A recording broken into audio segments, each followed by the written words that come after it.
Bueno, eso es la tarea que les dejo todavía para hacer. Espero que la próxima vez, en un mes, ya lo han hecho. Bueno, gracias y paz a ustedes, queridos hermanos y hermanas. Como saben, la semana pasada tomamos tiempo para estudiar la Confesión Bautista de 1689. En particular, estábamos viendo el quinto capítulo sobre la doctrina de la providencia divina. Y esta semana, esta noche, vamos a regresar a nuestra serie mensual sobre el matrimonio.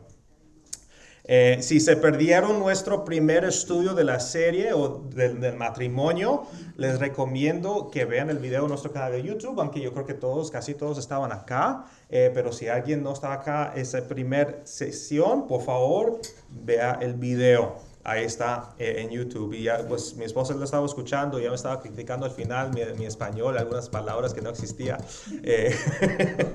Pero bueno, así es como me santifica el Señor. Y es importante que lo vean porque presenta muy bien el contexto de toda esta serie del matrimonio.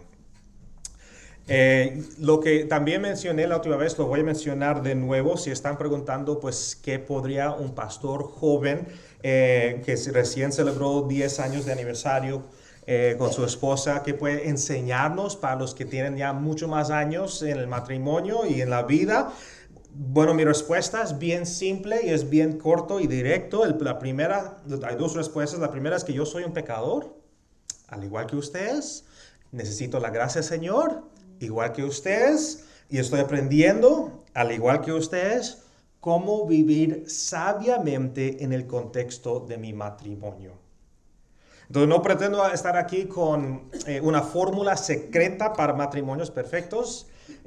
No existe la fórmula. Si yo tuviera ese secreto, seguramente sería un millonario hoy en día, pero no soy. Y de hecho no hay una fórmula. Todos estamos aprendiendo a caminar con Cristo en nuestros matrimonios. Y sin importar si somos jóvenes o si somos ya más avanzados de edad, todos pecamos, todos vamos a pecar, todos vamos a fracasar en algunas áreas y todos vamos a beneficiarnos al recurrir al Señor en busca de sabiduría y de verdad. Y la segunda respuesta es que yo no estoy aquí para enseñar o predicarles basado en mi opinión o mi propia experiencia personal. Porque mi experiencia personal siempre quedará corta. Eso siempre va a ser el hecho para todos. Pero sí voy a utilizar mi experiencia personal en muchos casos con el propósito de ¿qué? De ilustraciones. Para ayudarles, darles con unos ejemplos cuando se tiene que ampliar un poco algunos principios que estamos enseñando. Pero mi base y mi fundamento siempre va a ser la palabra de Dios. Y la palabra de Dios es sabiduría y es verdad para nuestras vidas. Además, también les recuerdo que el libro que está guiando nuestro estudio y que aún no ha sido traducido al español, pero estoy pensando contactar a Editorial a ver si nosotros podemos hacer la traducción por ellos. Se llama Reforming Marriage, Gospel Living for Couples. Traducido, creo que es el matrimonio reformado o reformando el matrimonio. Viviendo el Evangelio para parejas. Y fue escrito por Douglas Wilson. Y si no conocen a Douglas Wilson, ha escrito varios libros. Es el pastor de una iglesia que se llama Christ Church en Moscow, Idaho, Estados Unidos. Estableció una editorial, está estableciendo un estudio de animación, está haciendo bastantes proyectos cristianos para impactar la cultura y ha escrito varios libros relacionados con la familia. Y bueno, creo que es suficiente introducción ya por esta noche. Ya todos estamos ya al tanto. Vamos a pasar al siguiente paso para nuestro estudio. Si se recuerdan, la última vez comenzamos con la teología práctica del matrimonio y solo cubrí la mitad del contenido debido a las limitaciones de tiempo. Y esa parte era más práctica. Esta noche va a ser un poco más teológica, tal vez un poco más pesada. Voy a tratar de hacerlo lo más liviano que se puede hacer para poder entender y dirigirlo, pero es necesario. Entonces, hoy estamos viendo la segunda parte, la continuación de esa teología práctica. Otra forma de expresarlo sería que estaremos examinando los fundamentos bíblicos del matrimonio. Los fundamentos bíblicos. Y como puedes imaginar, el fundamento tiene todo que ver ¿con quién? Con Dios, con Cristo, quien instituyó primero el matrimonio. Ahora, en ese punto, no sé si han dado cuenta, pero ¿cuántos han considerado cuántos libros sobre el matrimonio se han escrito a lo largo de los años? Si vas a un Indico, un Kohl's o un Chaplers o cualquier otro almacén o tienda de libros, encontrarás una sección para el matrimonio. Encontrarías libros tras libros tras libros. Y es un negocio creciente. Y además de los libros, también encontramos conferencias, encontramos seminarios, encontramos asesoramiento o consejería matrimonial, etc. Y la razón por la que vemos tanto de esto en nuestra cultura y la razón por la que tanta gente acude a estas cosas no se debe a que están experimentando matrimonios saludables, sino porque están experimentando matrimonios rotos, quebrantados. Es una señal de enfermedad. Y al igual que alguien que ha recibido un diagnóstico terminal, hay una desesperación para encontrar una cura. Y cuanto más se aleja nuestra cultura occidental de Dios y su palabra, más se propaga la enfermedad. ¿Por qué? Porque el único que puede proporcionarles sabiduría y mostrarles el camino ha sido desechado por completo por el hombre. Entonces tiene mucho sentido que cuando lo piensas, si quitas al único que proporciona todo significado y propósito, entonces de repente todo parece carente de significado y propósito. Y es como quitar los cimientos debajo de una casa. Si lo tratas de intentarlo antes de derrumbar la casa se va a colapsar. Y eso es lo que me lleva a mi punto. Dios es el Señor. Y para citar a Wilson, él escribe, Dios es central para la coherencia de todas las cosas, incluido el matrimonio.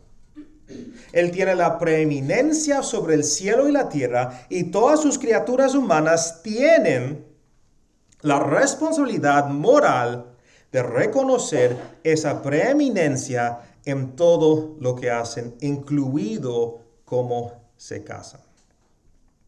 Ahora, para continuar, debo retomar desde donde lo dejé la última vez. Y la última vez terminé con el objetivo del matrimonio. Voy a reafirmar el objetivo del matrimonio. El objetivo del matrimonio es traer gloria a Dios. ¿Captaron eso?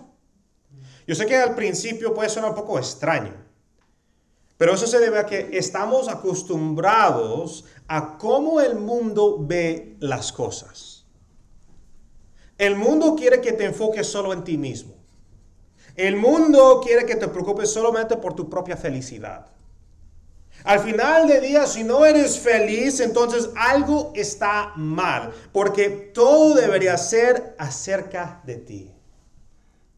Es una forma muy narcisista de ver las cosas y garantiza la destrucción de cualquier matrimonio porque va en contra de la naturaleza misma del matrimonio. No, el matrimonio no se trata de tu felicidad. Tu felicidad no es el centro del matrimonio. No se trata de satisfacer tus deseos. Ni siquiera se trata de hacer feliz y satisfecha a la otra persona, a la esposa. Se trata ¿de quién? De Cristo, de Dios. Recuerda lo que dije acerca de glorificar a Dios en el matrimonio. Que al glorificar a Dios en nuestros matrimonios, encontraremos felicidad y satisfacción, porque eso fluirá naturalmente de un matrimonio que glorifica a Dios. Un esposo que ama a Dios y que busca glorificarlo va a amar a su esposa como Cristo ama a la iglesia. Y una esposa que ama a Dios y busca glorificarlo, amará a su esposo y se someterá a él, así como la iglesia se somete a la cabeza que es Cristo. Ahora, yo sé que esa última parte es controvertida hoy en día porque va en contra del feminismo radical, pero lo voy a ampliar en el próximo estudio en el mes de noviembre. En el mes de noviembre sí voy a tocar lo que significa someterse a la autoridad. Así que, hermanas, prepárense para ese día. Por favor, vengan, ¿no? Vengan. Pero también siéntanse reconfortadas. ¿Por qué? Porque el Señor las ama y también exhorta al esposo, como discutimos la semana pasada, a amarlas como Cristo ama a la iglesia. Ahora, volviendo al objetivo del matrimonio, se requiere madurez espiritual para reconocer que el objetivo del matrimonio es glorificar a Dios. Y es una tremenda bendición cuando tanto el esposo como la esposa se dedican a este fin. Como probablemente pueden ver ahora, la madurez espiritual de uno es un requisito previo para la madurez en el matrimonio.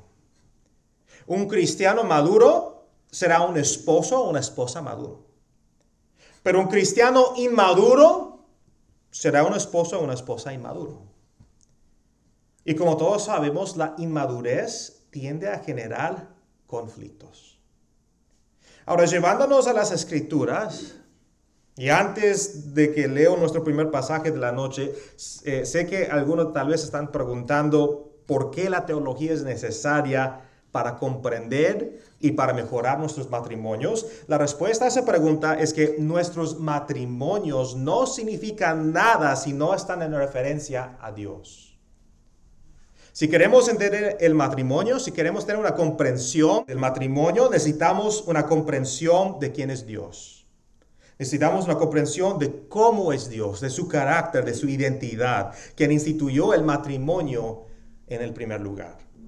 Entonces, nuestro primer pasaje esta noche es Apocalipsis 21, versículos 9 a 10. Y dice: vino uno de los 7 ángeles que tenían las 7 copas llenas de las últimas 7 plagas y habló conmigo diciendo: ven, te mostraré la novia, la esposa del Cordero.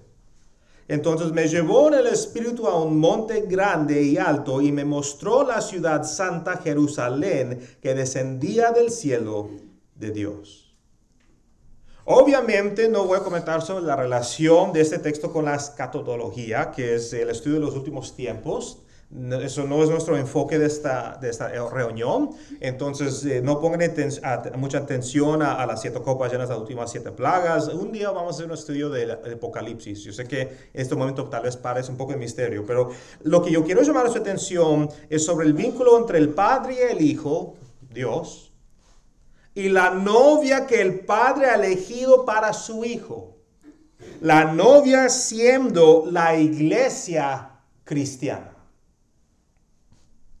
Cuando yo crecí en la iglesia, yo solía malentender esta relación entre Cristo y la iglesia porque le estaba usando el matrimonio como referencia. Pero luego entendí que debía ser al revés. La relación de Cristo y la iglesia es la referencia para el matrimonio. El matrimonio es solo un reflejo limitado del pacto central entre Cristo y la iglesia. Como escribe el apóstol Pablo, esto es un gran misterio, pero cuando un hombre deja a su padre y a su madre para tomar esposa, lo que él está haciendo es una proclamación del evangelio, una proclamación acerca de Cristo y la iglesia. Si la relación de Cristo y la iglesia es la referencia para el matrimonio, eso significa que el fundamento del matrimonio es de tipo pacto, es un pacto. No un contrato, es un pacto. Piensen en eso. La relación que Dios tiene con nosotros a través de Cristo es un pacto. Lo llamamos el nuevo pacto del Nuevo Testamento. Y nuestros matrimonios son una representación de esa verdad. Para tratar de expresarlo de otra manera, nuestro Dios trino, que es un ser y 3 personas, Padre, Hijo y el Espíritu Santo, hace pactos con su pueblo, como podemos leer en las Escrituras. Y Él cumple esos pactos. Nunca ha fallado en cumplir sus pactos. Y como Dios hacedor de pactos, ha elegido el pacto de ¿qué? Del matrimonio como uno de los mejores instrumentos a través de los cuales el hombre puede glorificarlo. La razón por la que el matrimonio, tal como lo define la palabra de Dios, es atacado hoy con tanta hostilidad es porque glorifica a Dios y testifica y también declara lo que Cristo ha hecho por su iglesia a través de la cruz. Y por lo tanto la relación que existe entre Cristo y la iglesia. ¿Cuál podría ser un ejemplo de una verdad de tipo pacto proclamada por el matrimonio a la que nuestra cultura se tal vez ha revelado o descartado? Ciertamente podremos citar varios ejemplos, pero voy a usar los apellidos como ejemplo. Ahora, yo sé que funciona un poco diferente en Latinoamérica. El ejemplo que voy a dar es lo que generalmente se hace en el mundo anglosfera de los angloparlantes, el anglosaxo. Alguna vez alguien me preguntó por qué las esposas tomaban el apellido de sus esposos cuando se casaban. Aquí, por ejemplo, si yo me caso, bueno, ya estoy casado, pero cuando me casé con Cindy, generalmente la práctica es que Cindy va a dejar atrás su apellido de Calderón y iba a tomar Martínez. Y así siempre ha sido. Y la razón que me hicieron esta pregunta es porque nuestra cultura ha dejado de hacerlo tan comúnmente como solía hacerlo. Las esposas han dejado de hacerlo. Las esposas generalmente o las mujeres han querido conservar sus apellidos en nuestro mundo occidente. No sé cómo es en Latinoamérica. Y sienten que tomar el apellido de su esposo las hace sumisas de alguna manera. Obviamente aquí entra un poco el feminismo radical. Y no están equivocadas, porque la práctica de tomar el apellido del esposo sí tiene un base bíblico. Y lo que significa ofende el orgullo del pecador, del hombre pecador, de la mujer pecadora. Miramos, por ejemplo, Génesis capítulo 5, versículos 1 a 2, que dice: este es el libro de las generaciones de Adán. El día que Dios creó al hombre, a semejanza de Dios lo hizo. Varón y hembra los creó, los bendijo y los llamó Adán el día en que fueron creados. En hebreo la palabra Adán significa humanidad, a veces traducido como humanidad. En otras palabras, Dios creó a Adán y a su esposa Eva, varón y hembra los creó, los bendijo y los llamó Adán. La esposa está incluida en el nombre. Lo que esto nos muestra es que Dios llama a un esposo y a una esposa por el mismo nombre. El nombre del esposo. Cuando la esposa toma el apellido de su esposo, ella está testificando que ella es partícipe del pacto matrimonial con su esposo. Entonces, al leer ese pasaje de Génesis, vemos que Dios no llama a la esposa Adán por separado, la llama Adán con él. Cuando Cindy y yo nos casamos, perdimos la oportunidad de cambiar su apellido al mío. Pasó un tiempo, creo que había como unos 90 días y la verdad estábamos ocupados con otras cosas. Había una penalización después financiera para poder hacer el cambio. Pero eso fue hace 10 años y yo creo que ya no tienen esa penalización, entonces si queremos podemos hacer ese cambio. Por mucho tiempo hemos pasado Cindy Calderón, Steven Martins, y a veces me preguntan qué es la relación entre ustedes dos. Digo, bueno, es mi esposa. Ya no hacen esa pregunta porque ya casi nadie se cambia el apellido. Pero cuando aprendimos sobre la base bíblica de esta práctica, la naturaleza pactual de eso, de que la esposa toma el apellido del esposo, y ahora sí tenemos la convicción de volver y hacer el cambio. Es mucho papeleo, tenemos que cambiar los pasaportes, los documentos, etcétera, pero es necesario porque queremos estar alineados con la palabra. Entonces, esposas, por si aún no han tomado el apellido de su esposo, considéralo, porque tiene una base bíblica y lleva consigo un significado teológico. Pero yo creo que en el mundo latinoamericano es un poco diferente, si entiendo bien, porque tienen dos apellidos. Acá no.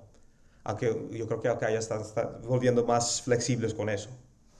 Pero esta naturaleza de pacto del matrimonio debería dejarnos en claro por qué Dios no permite el divorcio, excepto en circunstancias especiales como en el caso del adulterio. También por un caso de un yugo desigual, matrimonio entre un creyente y un incrédulo, y también la negligencia.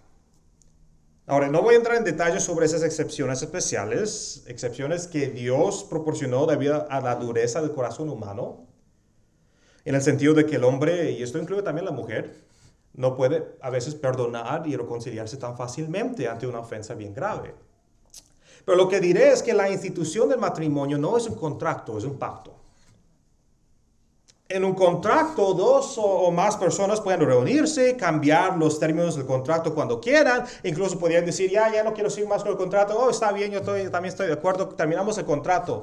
Eso se puede hacer con un contrato, no se puede hacer con un pacto. Un pacto no es un contrato. Un pacto es hecho delante de Dios, ante el Señor y con el Señor. Y es lo que el Señor ya ha establecido. Y por esa razón un esposo y una esposa no pueden decidir divorciarse de repente por cualquier motivo. Y es por eso que Jesús dijo que lo que Dios ha unido no lo separa el hombre.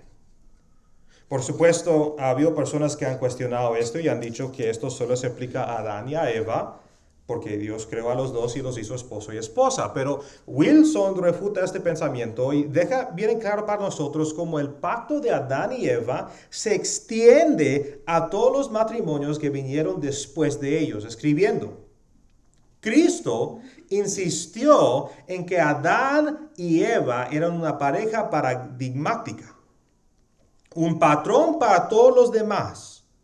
Cuando Dios los unió, estaba uniendo a cada hombre y mujer que alguna vez se ha unido sexualmente en un vínculo de pacto.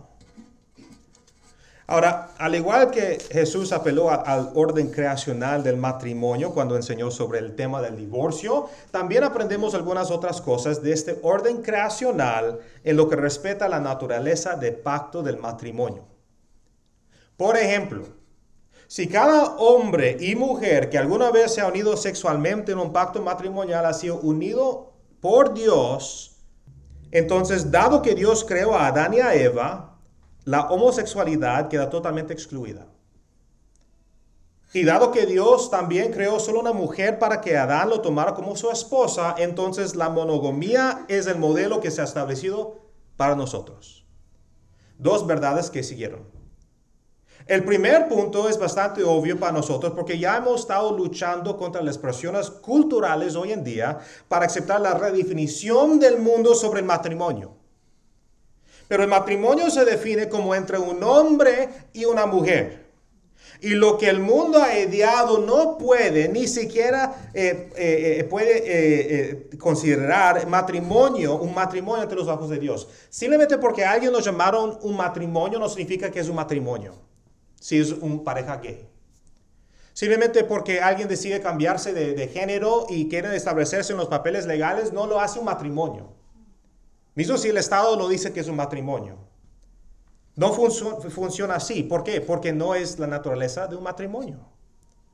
Sería como tomar un vaso de vidrio y decir que su material es en realidad aire en lugar de vidrio. No se puede cambiar la realidad. La realidad es la realidad porque Dios la creó así. No hace falta escarbar mucho para darse cuenta de qué tan bajo nuestra cultura ha caído en el ámbito de las relaciones humanas y la sexualidad. Deberíamos estar horrorizados por la creciente desviación sexual de nuestra cultura occidental. Pero el creciente mal y la inmoralidad sexual de nuestra cultura son una de las formas en que se manifiesta el juicio de Dios. Y ese juicio fue asegurado al momento que el occidente decidió desechar a Dios y a su verdad. El segundo punto aquí de la monogamia es un poco menos claro, no porque no estamos de acuerdo con la monogamia. Si no conoces eso, es que esencialmente un esposo tiene una esposa. Sino porque vemos varios ejemplos en el Antiguo Testamento de poligamia. Creo que lo pronuncié bien. Poligamia. Ok, monogamia y poligamia. Y vemos de esta poligamia entre aquellos a quienes Dios llama su pueblo. Aunque la poligamia tuvo lugar en el Antiguo Testamento, y cada unión conyugal aún se consideraba una unión conyugal ante los ojos de Dios. Por ejemplo, vemos en la ley mosaica que la segunda esposa no se consideraba inferior ni superior a la primera esposa. Sin embargo, la poligamia nunca fue el modelo establecido para el hombre. Y para aquellos de nuestra cultura que piensan que la poligamia es una buena idea, y de hecho si lo buscan en las noticias hay personas que lo están practicando, aunque no legalmente, no tienen ni idea lo difícil que es estar casado con una sola persona. Ustedes son casados, ustedes saben lo que es estar en matrimonio. Es algo bonito, pero también es algo difícil y duro. Y si podemos recordar un ejemplo del rey Salomón, que tuvo cientos de esposas. Imagínate si no uno, pero 2, 3, 4, 10 esposas se pusieran bravas. Yo creo que se corría con miedo, por eso cambiaba de esposa tanto. Bueno, de todos modos, volviendo a mi punto, la poligamia nunca fue instituida por Dios, fue instituida por el hombre y nunca estuvo libre de conflictos y sufrimientos. El modelo de Dios para el hombre es la monogamia, un esposo y una esposa. El primer polígamo fue Lamec, descendiente de Caín y de hecho un asesino. Y no es un buen ejemplo para seguir. Además, en el Nuevo Testamento, con la comprensión de que somos un sacerdocio santo de Dios, todos los creyentes, entonces Dios nos llama explícitamente a tener una esposa y a las esposas tener a un esposo. Primero de Pedro, capítulo 2, versículo 9. Entonces no hay margen para el debate. Dios deja clara su voluntad desde el principio y reafirmó su voluntad para el matrimonio varias veces a lo largo de las Escrituras. Ahora, hay una sección más en nuestra sesión sobre la teología práctica del matrimonio que quiero cubrir antes de que llegamos a nuestra cierre. Esta noche no va a ser tan largo como la última vez. Y con esto podremos tocar sobre después el liderazgo del esposo en nuestra próxima sesión, ¿ok? Lo cual yo sé que va a ser interesante porque muchos tal vez tienen sus ideas y sus conceptos de lo que han aprendido de la cultura. Esta sección son las razones terrenales para el matrimonio. Ahora tengan en cuenta que hay una distinción entre el objetivo del matrimonio y las razones terrenales para el matrimonio. El objetivo del matrimonio es glorificar a Dios.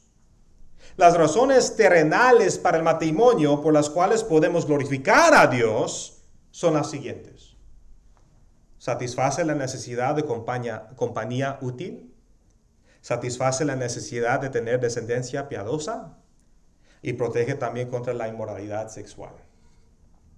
Comenzamos esta sección primero con una lectura de Génesis capítulo 2 versículos 18-24. Y dice, entonces el Señor Dios dijo, no es bueno que el hombre esté solo, le haré una ayuda adecuada. Y el Señor Dios formó de la tierra todo animal del campo y toda ave del cielo y los trajo al hombre para ver cómo los llamaría. Como el hombre llamó a cada ser viviente, ese fue su nombre. El hombre puso nombre a todo ganado y a las aves del cielo y a todo animal del campo, pero para Adán no se encontró una ayuda que fuera adecuada para él. Entonces el Señor Dios hizo caer un sueño profundo sobre el hombre, y éste se durmió, y Dios tomó una de sus costillas y cerró la carne en ese lugar. Y de la costilla que el Señor Dios había tomado el hombre, formó una mujer y la trajo al hombre. Y el hombre dijo, esta es ahora hueso de mis huesos y carne de mi carne. Ella será llamada mujer porque del hombre fue tomada. Por tanto, el hombre dejará a su padre y a su madre y se unirá a su mujer y serán una sola carne. Comenzamos con el primer punto, como lo indica claramente el texto bíblico. Dios dice que no es bueno que el hombre esté solo. Recuerden que cuando Dios creó todas las cosas en Génesis capítulo 1, Dios declaró su creación buena. Pero al decir que no era bueno que el hombre estuviera solo, significaba que la creación del hombre aún no estaba completa. Adán, en otras palabras, estaba incompleto porque necesitaba un compañero, un ayudante, alguien que lo complementara, alguien igual a él, no idéntico, pero igual. Hay una distinción ahí. Y aquí comenzamos a ver el fundamento bíblico para el liderazgo del hombre en la relación matrimonial. ¿Cómo así? Porque no fue Eva quien fue creada primero. Y no fue Eva quien contribuyó una costilla por su esposo, fue al revés. Adán fue creado primero y luego Eva lo siguió. Como dice 1 Corintios versículo 11:9, en verdad el hombre no fue creado a causa de la mujer, sino la mujer a causa del hombre. Y a través de esto entendemos que el hombre y la mujer están orientados de manera diferente el uno hacia el otro. El hombre es la cabeza y la mujer es la ayudante, pero ninguno es inferior o superior. Pueden ser diferentes, pero igualmente se necesitan mutuamente y se necesitan de manera diferente. Aquí Wilson proporciona sabiduría. Dice, el hombre necesita la ayuda, la mujer necesita ayudar. El matrimonio fue creado por Dios para brindar compañía en la labor de dominio. El mandato cultural, el requisito de llenar y someter la tierra, aún está en vigor y un esposo no puede cumplir con esta parte de la tarea en aislamiento. Necesita una compañera adecuada para él en la labor a lo que Dios lo ha llamado. Él está llamado a trabajar y debe recibir ayuda de ella. Ella está llamada al trabajo a través de ministrando a él. Él está orientado hacia la tarea y ella está orientada hacia él. Y yo puedo testificar 10 años de matrimonio que hay bastantes circunstancias que podría nombrar en que yo he hecho las cosas de alguna manera y realizo que podía ser mejor con la ayuda de mi esposa. Y de hecho hay cosas que si hago con la ayuda de mi esposa me salen mucho mejor las cosas. Un ejemplo sería decorar las cosas, ¿no? La decoración a veces de nuestros eventos como iglesia, o las decoraciones de las cosas en casa, o es las decoraciones de los cumpleaños. Para mí sería simplemente, bueno, aquí está un pastel, aquí están unos balloons. Me dijo que no eran balones, ¿cómo se dice en español? Bombas. Globos, perdón.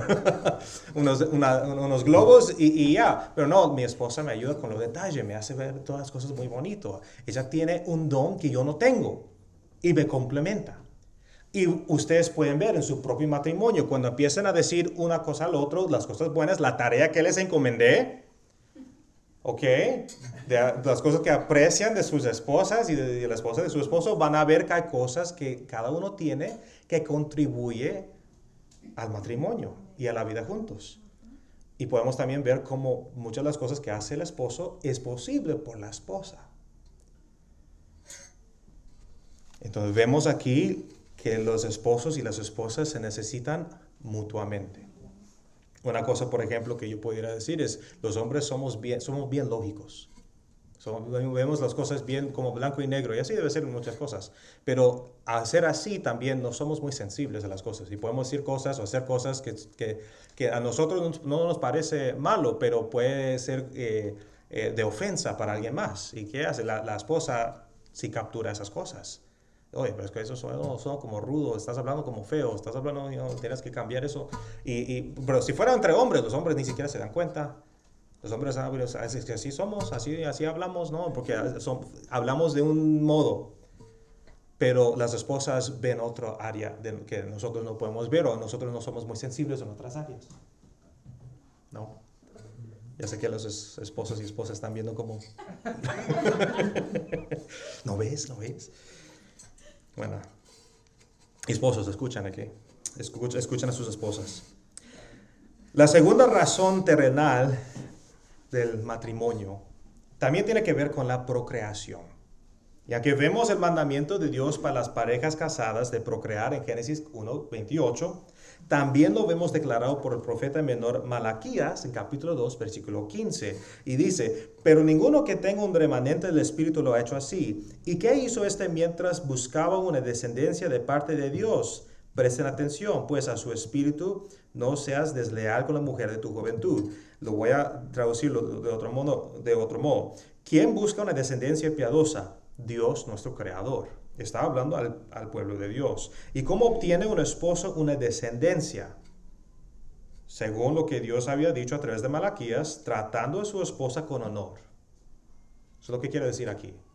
Tratando a su esposa con honor. ¿Qué esposa se acostará con su esposo cuando ha sido maltratada? ¿Cómo pueden tener relaciones los dos como matrimonio si el esposo no ha cultivado ese amor por su esposa? Todos somos adultos aquí, podemos hablar de este tema. Una descendencia piadosa y un matrimonio amoroso entre esposo y esposa van de la mano. Esposos y esposas tienen que entender que la segunda razón terrenal por el matrimonio es la procreación. Yo conocí a parejas que desde el momento en que se casaron y después de muchos años han pasado y no quieren tener hijos. No es que no pueden, una cosa es que no pueden. Y hay opciones de adoptar o de ayudar en algún modo, pero si no quieren, yo diré, eso es de hecho un pecado delante del Señor, porque están yendo en contra del mandamiento del Señor que se expresa bien claramente en Génesis. Tenemos que multiplicar y llenar la tierra. Es que la tierra está ya muy llena. No está muy llena. Es porque la pobreza, la hambruna, la falta de comida, etc. Eso es el resultado del pecado del hombre, de la codicia del hombre. Que el hombre ha sido egoísta. Eso no tiene nada que ver con, es que por eso pasó el COVID y por eso pasó las pandemias y por eso están dando vacunas a todos, porque quieren matar a una población para que sea más fácil de gestionar o de controlar, y hacer lo que sea, lo que piensan. No hay nada de verdad a esas afirmaciones. Dios nos ha mandado a multiplicar y a someter a la tierra. ¿Qué es qué? Cultivar la creación, vivir de tal manera que glorifica a Dios y hacer todo como si fuera una forma de expresar nuestra adoración al Señor. En cómo hacemos el trabajo, con un espíritu de excelencia, en cómo somos esposos, en cómo somos padres. Pero el segundo propósito del matrimonio es tener hijos. Y esposos, tómenlo como un consejo del Señor de lo que está escrito aquí en Malaquías. Si quieren disfrutar de la cama conyugal, traten a sus esposas con honor. Ámenlas como Cristo ama a la iglesia. Y ya para traernos casi a nuestro cierre, tenemos la tercera razón terrenal. La protección contra la inmoralidad sexual. No es ningún secreto que vivimos en un mundo caído. Y como podemos presenciar en nuestra cultura hoy en día, el occidente ha sexualizado casi todo. Ni siquiera necesitas tener una televisión. Solo tienes que ver todas las imágenes que tiene ahí en el mall. Estás caminando ya, pues hace muchos tiempos atrás las mujeres ni siquiera mostraban ¿cómo se dice? Sus heels, los del tobillo. Ahora se muestran casi todo, no dejan nada para la imaginación. Caminamos diariamente en medio del pecado y la tentación. Y mientras vivamos en este mundo caído, vamos a ser tentados. El apóstol Pablo atestigó esta verdad porque lo vio en el mundo griego especialmente. En 1 Corintios 7, versículos 2 a 3. No obstante, por razón de las inmoralidades, que cada uno tenga su propia mujer o esposa, y cada una tenga su propio marido. Que el marido cumpla su deber para con su mujer, igualmente la mujer lo cumpla con el marido. No importa si eres hombre o mujer, si estás soltero o casado, vas a ser tentado con la lujuria, con la fornicación y con el adulterio. La tentación siempre va a estar ahí. ¿Por qué? Porque estamos en este mundo caído. En algunas ocasiones las tentaciones pueden ser fáciles de resistir. En otros momentos pueden ser muy difíciles y vas a sentir que estás librando una batalla agotadora. Y esto no tiene nada que ver con tu madurez como cristiano. Tal vez piensan, pues yo soy muy bien maduro espiritualmente, eso no es un lugar donde yo voy a fracasar, no es un lugar donde yo voy a pecar, nada me va a pasar a mí.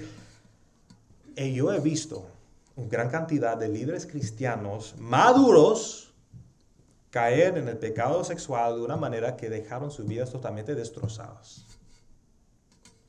Por esta razón, el apóstol Pedro afirma que estamos en una guerra contra las pasiones de la carne, de nuestra naturaleza pecaminosa. Y Pablo escribe en Colosenses, capítulo 3, versículo 5, por tanto, considere los miembros de su cuerpo terrenal como muertos a la fornicación, a la impureza, a las pasiones, los malos deseos y la avaricia, que es idolatría. Suena desalentador, como si cada paso que demos en este mundo fuera como caminar sobre minas terrestres, no sabes cuándo va a explotar. Pero Dios ha instituido algo sagrado para ayudarnos a protegernos de la tentación sexual. ¿Y tú sabes lo que es? Pues, el matrimonio. Pues sí, pero hay algo dentro del matrimonio. La actividad sexual permisible dentro de los límites del pacto matrimonial. Es decir, que Dios nos da la libertad de disfrutar de ese don o ese regalo que Dios nos ha dado de la sexualidad dentro de los confines del matrimonio. Y para que el matrimonio cumpla con este tercer propósito terrenal de proteger contra la inmoralidad sexual, contra la tentación, la satisfacción sexual entre el esposo y la esposa debe ser algo significativo, tiene que ser algo constante y tiene que ser algo continuo. Yo obviamente no voy a entrar en detalles. Pero en relación con esto, no voy a tocar eso. Pero en relación con esto, antes de que el esposo tenga algo que decir a la esposa o viceversa, cuando llegan a casa, debe haber una protección cuantitativa y cualitativa para la pareja casada. Voy a explicar lo que eso significa. Cuantitativa. ¿Así está cuantitativa? ¿Sí le dije bien? Cuantitativa. ¿Por qué no tiene tilde? No entiendo esto del español. Cuantitativa, es particularmente para el hombre. Y esto significa que con qué frecuencia ocurren las relaciones sexuales entre la pareja. Entonces, eso es lo que quiere decir, cuantitativa. Pero al mismo tiempo, cualitativa. ¿Le dije bien? Sí. Ok. Cualitativa, particularmente para la esposa. ¿Qué quiero decir con esto? Bueno, el hombre es diferente de la mujer. Si no lo has notado, no se necesita mucho para que un hombre se excite. ¿Ok? Pero las mujeres son más sensibles, son más emocionales. Debe llegar a su corazón primero para disfrutar de lo que sigue. Ahora, esto no quiere decir que los hombres no lo hagan con el corazón. Lo hacen, ¿entienden? Su corazón está invertido en eso. Pero los hombres pueden ser comparados con un interruptor de luz, por ejemplo. Prende y apaga. ¿Ok? Mientras que las mujeres son más como una plancha. Les lleva un tiempo para que se prenda, ¿ok? Para que se caliente. Ya todos están poniéndose rojos. O rojas.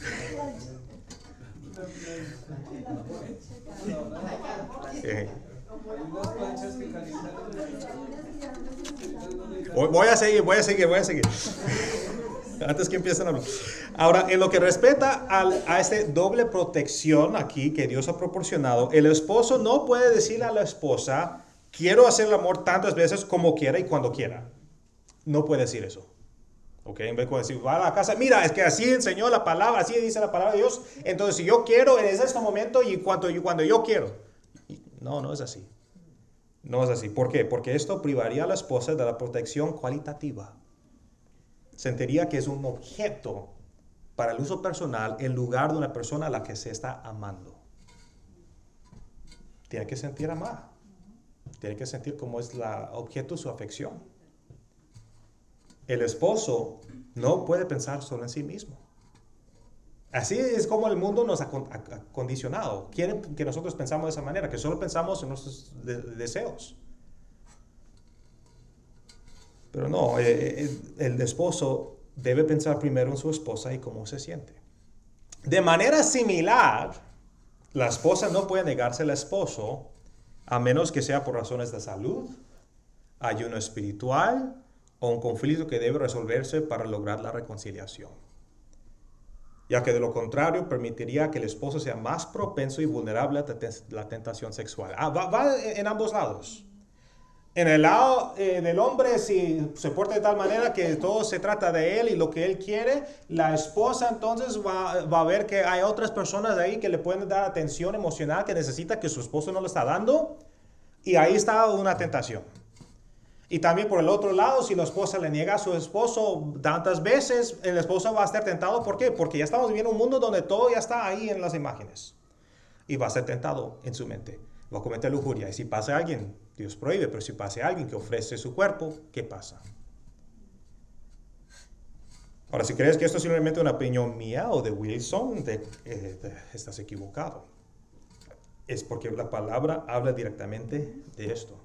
1 Corintios, capítulo 7, versículos 4 a 5. La mujer no tiene autoridad sobre su propio cuerpo, sino el marido. Yo sé que en este momento la mujer va a decir, ¿qué? Pero sigue después, y así mismo el marido no tiene autoridad sobre su propio cuerpo, sino la mujer. Van a ambos lados. No se priven el uno del otro, excepto de común acuerdo y por cierto tiempo para dedicarse a la oración. Vuelvan después a juntarse a fin de que Satanás no los tiente por causa de falta de dominio propio. No me importa qué tan espirituales que son, no me importa qué tantos años han pasado en su matrimonio, no me importa qué tan devotos son en la iglesia. Si tú piensas que tú eres invulnerable a la tentación sexual, estás bien equivocado. Bien equivocado. Y la edad no importa tampoco, porque hay varias maneras que uno puede pecar. Lo voy a dejarlo aquí por ahora. Y la próxima semana vamos a examinar el liderazgo y la autoridad dentro del matrimonio. Pero quería citar a Wilson para concluir nuestro tiempo juntos esta noche, para traer todo a su fin de un modo como un todo, para que podamos tener todo resumido.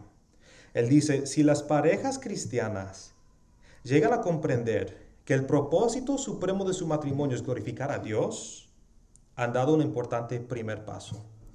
Si luego buscan definir los propósitos secundarios de su unión según lo establecido en las Escrituras, lo que acabamos de ver, las razones terrenales del matrimonio, estarán preparados para considerar la instrucción bíblica sobre la actitud que deben tener hacia qué, hacia el matrimonio, y para recibir instrucciones generales y específicas de la palabra de Dios sobre sus deberes en el hogar. Es decir, todo lo que acabamos de ver en la última sesión y también esta noche estableció el fundamento, la base. Y ya yendo más adelante, ya vamos a estar más preparados para recibir lo que la palabra tiene que decir, porque la palabra ya nos dejó claro lo que es el fundamento del matrimonio. Y lo que vamos a ver es qué significa en la próxima sesión que el hombre es la cabeza del hogar, qué significa que la esposa tiene que someter al esposo. Y el esposo tal vez piensa, ya no voy a estar teniendo control en la casa. No, no es así.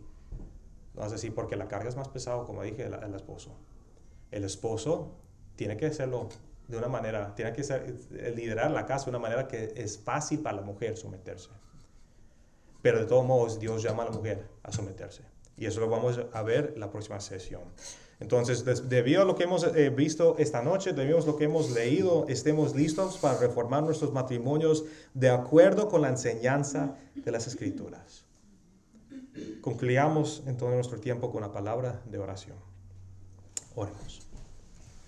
Padre Celestial, te agradecemos por tu bondad y tu misericordia, tu gracia. Tú nunca nos has dejado, siempre estás con nosotros.